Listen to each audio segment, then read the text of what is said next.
Yo, what is going on, you guys? It's your boy Jerry Trades back with another banger video, and on today's video I really want to highlight something that I've been researching that I found really interesting that I thought I wanted to share with you guys. And that's the current state of the economy heading into 2026. And many individuals have now raised awareness around this narrative that's been affecting the stock market, where investors are afraid of the current condition of the consumer, calling the current state of our economy a K-shaped economy. For many, this term might be new. It was new for me as well. So I'm going to go ahead and define to you guys what it means. A K-shaped economy means where we have two people, similar playing fields, working class, but some of them are going up in value and net worth and assets, and the others are going down in net worth, struggling more and more financially. And this was really interesting to me. Why? Because when I was growing up, I always kind of noticed these differences in society. You know, going to the public school system, I always noticed that there was families that had nicer cars, newer clothes, newer cellular devices, and they were more up to the trends. And then I also noticed on the other side of the spectrum, there wasn't individuals doing so well. And also, growing up, I was really always fascinated with cars, supercars, sports cars, hypercars. I think every young kid, goes into that car stage and falls in love with just the vehicles, right?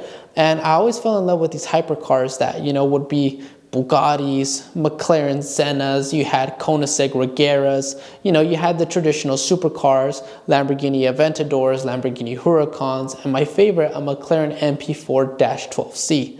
And at the time when I was looking up this vehicle, it was going for about $160,000. And that was nothing I've ever seen in my environment before. And I was like, wow, these people that own these vehicles are truly rich. There's something different.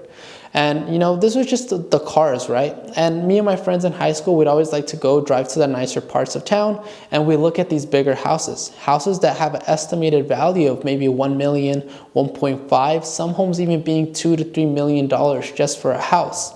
And me not coming from money, traditional Mexican environment, working class, none of my family has ever accumulated maybe just $1 million or built something like that or owned an asset of that amount. So it was always just fascinating to me to see that, yes, there is a new world of opportunities and lifestyle and just environment so completely different compared to what it is I grew up and I was exposed to.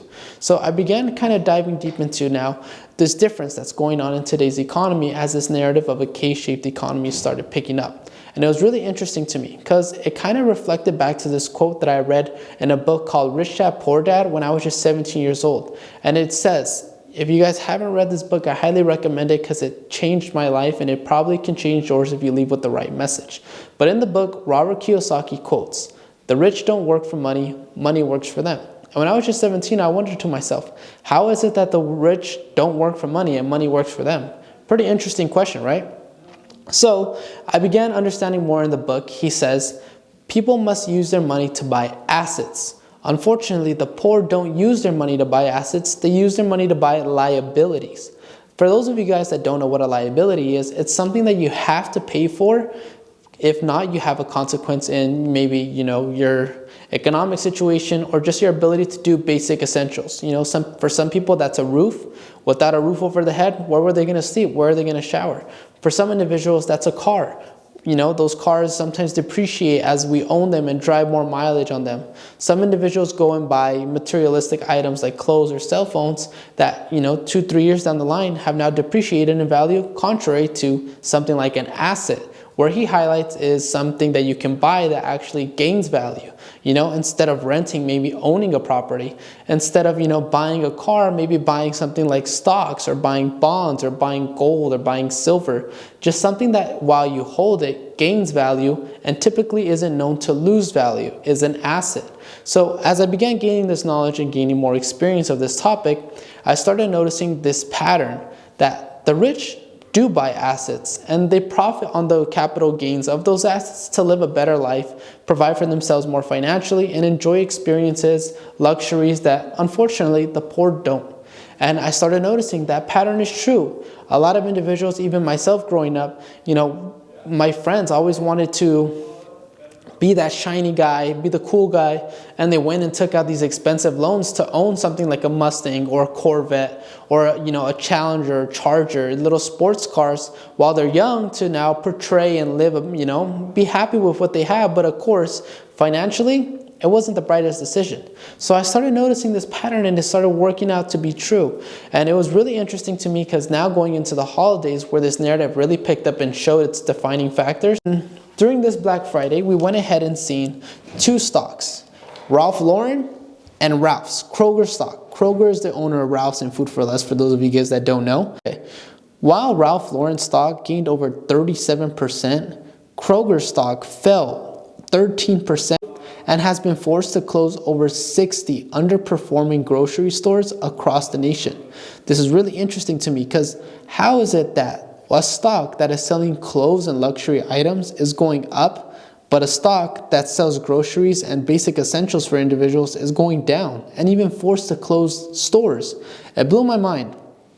And I started noticing, maybe this narrative is true. And it kind of explains a lot. Why? Because the working class individual, if they're just using their wages to maybe spend, or how, growing up I was taught, and I believe many of us were taught as well, to just save. And saving, although it's a great way to provide some sort of financial security for yourself, it's not a way to get ahead. It's always just playing defense for an offense that we almost never beat. Let me explain this to you. Growing up, a lot of individuals don't notice this, but there's something called inflation. And we remember, being able to buy so much more with less money. I remember going to, the grocery store and spending $20 and walking out of there with, a lot of chips, sodas, or just anything I wanted.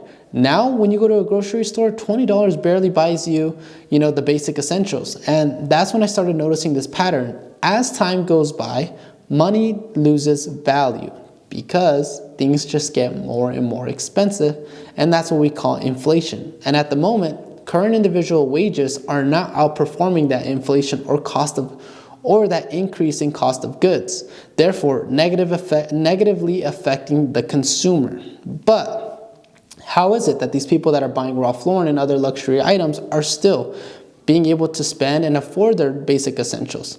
Well, that kind of goes back to Robert Kiyosaki. The stock market has gained a significant amount. You have tech sectors that are outperforming a lot of other stocks, now trading at all-time highs. You have, crypto that went ahead for all-time highs this year, although it's down right now. You have, multiple assets, gold, silver, reaching all-time highs, that all of them have increased in value, and therefore the people that own these stocks or assets have provided, or have gained the ability to profit off of those capital gains and now sell the asset, live a little bit more of a stable economic situation, and I think thrive more in these environments compared to the individual that's just been taught to save and sort of just spend their money. So this was really interesting to me because there's multiple data sets that prove that this is happening. And it also really stood out to me. Why? Because during this time of year, usually we have the opposite. We have both sides thriving. We have individuals spending an enormous amount, which is also what happened.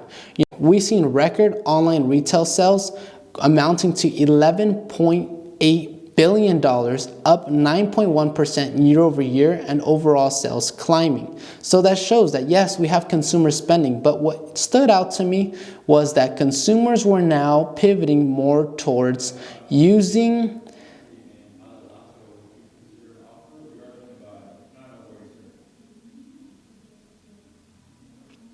Okay, we started noticing this trend of consumers using consumer-focused on, we started noticing this trend in consumers. They were focused more on discounts, leveraging promotions, and using buy now and pay later options, with online spendings via pay later hitting $747.5 million. Now, it's very small compared to the rest of the individuals that just had consumer spending that didn't use buy now, pay later. But the fact that the buy now, pay later reached record highs shows that consumers are needing to use these economic resources to make these purchases. So that was interesting because it shows the cash reserve of individuals. Simply, if an individual had a surplus of cash, why would they use these options? So it gave more insight to the consumers, showing that they are weakening. They aren't having what they used to have in spending, and they're not able to, take all these costs out of pocket anymore. So with this K-shaped economy, how do we prepare for it, and what can we do about it? I really want to raise awareness because I want to help individuals. I want to spread more awareness in our younger generations and then in the youth, and even to my younger self, that all of this, I wish someone would have told me. So if you want to position yourself into 2026 and start adapting to this market and getting ahead of the curve, it's very important that you start learning how to invest. There's multiple ways of investing that I always like to highlight in my channel. Starting your small business is a great one. Acquiring small tangible assets like gold, silver are great as well. Something that you want to be in control of if you're that type of investor. Other individuals like to be a little bit more risky, and I also do, tell them, exposing yourself to the stock market and really reputable companies like Tesla, maybe Coinbase, maybe Nvidia, AMD, you have Oracle, you have CoreWeave, you have Meta, you have Google, all of these big players in the tech sectors, they're not going anywhere. They're not going to go anywhere for the next 15 to 20 years, and the chances of them getting smaller are very small. As a business owner, we wake up every morning to grow our business, not to watch it burn down to the ground. We watch it to see it improve, we watch it to see it grow and outperform its previous years. That's the goal with all these companies, and they're not just small business owners. These are some of the most top, highest performing entrepreneurs and business owners in the world. So putting your money behind them sometimes could pay out in your favor. Now, I'm not saying this doesn't come with a risk. I'm just saying that it's an outlet for you to start investing your money in while figuring out maybe some other forms of small businesses or stable investments that you feel you're more in control of to take advantage in the meantime. So using these stocks isn't a bad idea, but how I always tell everyone, only invest what you can afford to lose, and also do your own research before investing any of your own money. And it's very important that at the same time you are saving. I also tell all of my clients, personal income diversification is one of the key components to now living a healthy and economic life. If you are not learning how to simply diversify your disposable income into percentages of saving, investing, and spending, you're doing yourself a great harm. And I think while we're young, we kind of overlook this because we think that, hey, we can always just make some more money, go to work, our next check will take care of it. But it's not true. Any dream without a plan simply just remains a dream. Nothing is tangible until you build a way to structurally achieve it. And that's where planning comes in. So financial planning is one of the key components to building out a successful economic future for yourself. And it's something that I really want to highlight because as you begin to expose yourself to investing, you have to know how to manage what it is you can lose and what it is you can afford to risk. So you don't put yourself back financially, but still maintain a conservative and slow and steady approach to growing that capital. So in this video, I also wanted to highlight some of the quotes that I found in this research, and this was pretty interesting to me. Jerry Nickelberg, facility director of UCLA Anderson Forecast, said upper income earners are less affected by inflation that has driven up the price of everyday goods and are less likely to hunt for bargains. The low end of the income distribution is being squeezed by inflation and is consuming less, he said. The upper end of the income distribution has increasing wealth and increasing income, so they are less affected, if affected at all. This is very important. Why? Because I'm highlighting this to you guys.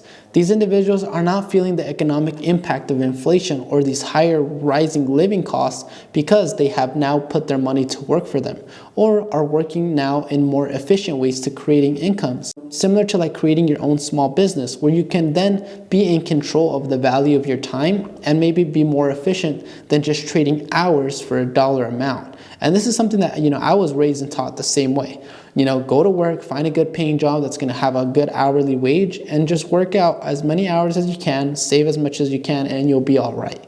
That's the advice that I feel like many of us were told, but it's not the truth. You have to learn how to, yes, achieve not a really good, but a livable wage, but learn how to use that wage to create more. And through a business model or a small business, you're now in control. Instead of just selling 1 hour for maybe 35, 40, 60 bucks, even $100, now you're maybe selling in an hour. If you have a product worth $50, all you need to do is sell 3 of those products in an hour and you made $150, or 4 of those products in an hour and now you made $200. So the ability to create more with the same amount of time is now in your hands rather than in the hands of your employer or the individual that, is hiring you.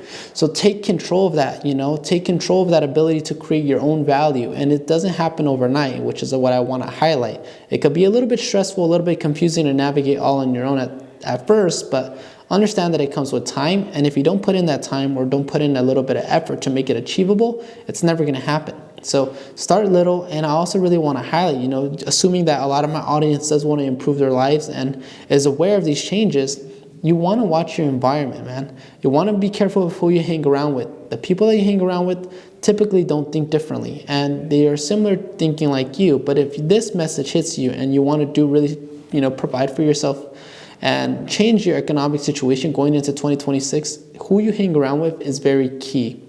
If you're hanging around with individuals that just like to spend, don't have that motivation or ambition to create more for themselves, and they've accepted the current state of their financial situation or their economic future, these individuals are kind of weighing you down. They're not going to essentially support you, and it's going to be harder to find that motivation and reassurance to continue pursuing this goal. And I feel like one of the hardest parts for any entrepreneur to find those individuals that align with them and to work with them to create more and more opportunities for them to live a better life. So this is something that I really want to highlight because it's important as you grow older and you mature that, hey, like you have to also see that the people you surround yourself with and you allow to spend your time with and influence you are very important to where your life's trajectory is going to go. It's something that many people don't talk about when we're young, but I want to highlight that yes, it's extremely important. Aside from the consumer spending, something else that I want to share with you guys that highlights that we're probably in the worst economic situation that we've been in a while going into 2026. Although the markets are going high, Although the markets are going high, the economy is still probably in the worst state. In November 2025, we've seen unemployment rise to record levels in the last 5 years at 4.6%. And I really want to highlight this because a lot of people don't understand the severity of unemployment. Well, unemployment is a really interesting measure that shows, not just that people aren't working, but it shows the kind of impact on the consumer, meaning that individuals that are unemployed might not be able to afford the basic cost of living, if they got fired or laid off, which we've also seen record high layoffs, record high layoffs, people being, dismissed from their job. It's important that you notice, hey, like these individuals are struggling. And it's really coming back to this quote that I've seen in this movie called The Big Short. If you guys haven't watched it, it's a great movie. It's about Michael Burry. And I've seen in the movie, there's a quote that says that for every 1% that unemployment goes up, 40,000 people die. And he highlights how Wall Street is just this machine, this monster that doesn't care about people. And he's sick of it. I thought this wasn't true, but I went ahead and dove deeper. And it says that, hey, right here, when fact-checked by the BBC in 2016, it was found that the famous line, every 1% unemployment goes up, 40,000 people die, does broadly concur with major academic studies into the impact of unemployment and recessions more broadly, albeit not an exact ratio, but a rough guide. So it shows that it's actually more legit than just a movie quote. Although it might not be exactly 40,000, that's a very significant amount considering the economic impact that these layoffs or unemployment may have on people. So you have to bring that awareness into yourself and say like, wow, like this is something real. Depending on just my job might not be the best situation for myself. If I lose this thing from here to tomorrow, how would I prepare myself financially for my future?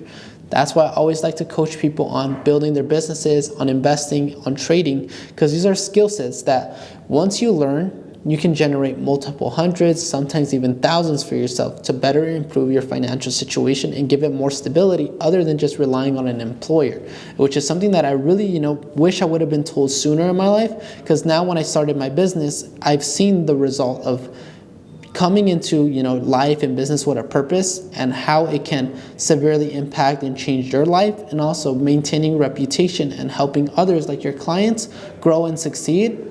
It's a beautiful thing to be a part of it. I wish every one of you guys someday get to go on this journey and see the good side and the bad side of business, but hopefully come out on top to somewhat be successful. And this is something huge that I really want to highlight that a lot of people didn't tell me when I was younger. So, this video is really, highlighting the awareness behind our current situation. In the K-shaped economy, high-income households sit on the upward arm of the K, benefiting from rising pay as well as the value of their stock and property holdings. At the same time, lower-income families occupy the downward stroke squeezed by inflation and the lackluster income gains. Individuals have seen lower gains in their income. I found it. According to a Bank of America report released this month, higher income employees saw their after-tax wages grow 4% from last year, while lower income groups saw a jump of 1.4%. While lower income groups saw a jump of just 1.4%, higher income households also increased their spending year over year by 2.6%, while lower income groups increased spending by only 0.6%. This highlights the difference in these individuals that are earning higher incomes, acquiring assets that are gaining value, compared to the individuals that are just, maybe not taught how to invest, maybe don't have the financial stability to begin investing or saving. And this is really like a real problem that I feel like many individuals aren't raising awareness about, and that's what I want to highlight here. What I use this channel to do is to inform you and prepare you for the future of adulthood, of how hard this game can really get. And I experienced this at a very young age, and I just want to highlight and pay everything I've learned forward. This is not something that, we can always say is going to be an easy and sustainable game. Life has a lot of bumps in its roads, not just financially, maybe sometimes health, maybe the, situation we have with our families, with our, basic essentials. It could flip on its head overnight. So I always want to highlight, push yourself, learn new things, surround yourself with new people, cut out those negative vices so you can have a better chance of succeeding and having some sort of stability. A lot of individuals in their early 20s are beginning to have kids. Do not let yourself fall behind because of these kids, man. Set them up. Don't look to just maintain and provide. You have to push yourself even harder, especially as an adult and as a man, I would say. Expectations for us in society are very high, and it's not for us to fall any short of them, but to improve and grow to be able to provide more. Your kid's life is in your hands, and don't raise them to be just a mediocre version of yourself or, something lower than what you would ever expect. I feel like myself personally, when you have a child, it's to absolutely create the best version of yourself. Everything that you never did, you want this kid to do, to live, and to have. So you actually, get to provide a really beautiful life and, can help your child out more. So this is something that I really want to highlight, man. Like, if you're at that point, you're having kids in your 20s, this is not a joke. This is something that you really want to start addressing now to set your kids up future, and maybe think about yourself as well. Your retirement. Who's going to pay for your health care when you're older? What benefits are you looking to achieve? Your retirement home. Are your family going to be there all the time to take care of you when you're older? Take all of this very seriously and push yourself. This is an economy where we're seeing the split define the rich and the poor, and that line in the middle class is slowly fading. This is only going to get harder and worse going into 2026, and I believe that if no one's changing or raising awareness around this, we're honestly going to see the middle class fade out, and the rich are going to get exactly what they want. I hope this video helps to raise awareness, and I hope this video helps you guys understand more of the truth of the economy and to notice the differences and how to maybe change and adapt yourself towards the changes, to maybe spot and adapt to these changes in our economy so you are on the positive side and not the negative side. Hope you guys enjoyed this informative video on the K-shaped economy that we're currently living in. And if you guys want any help navigating the stock market, and if you guys want any help navigating maybe starting your small business, or getting into maybe the beginning or introduction or some education behind investing, I'm always here to help. You guys can always contact me at SoCal Trading Group or SoCal Trading Group 1, and I'll be glad to respond and help you guys along your journey. Thank you guys for watching. I hope you guys enjoyed the video. Leave a like and subscribe. Jerry Trades at SoCal Trading Group. Over and out.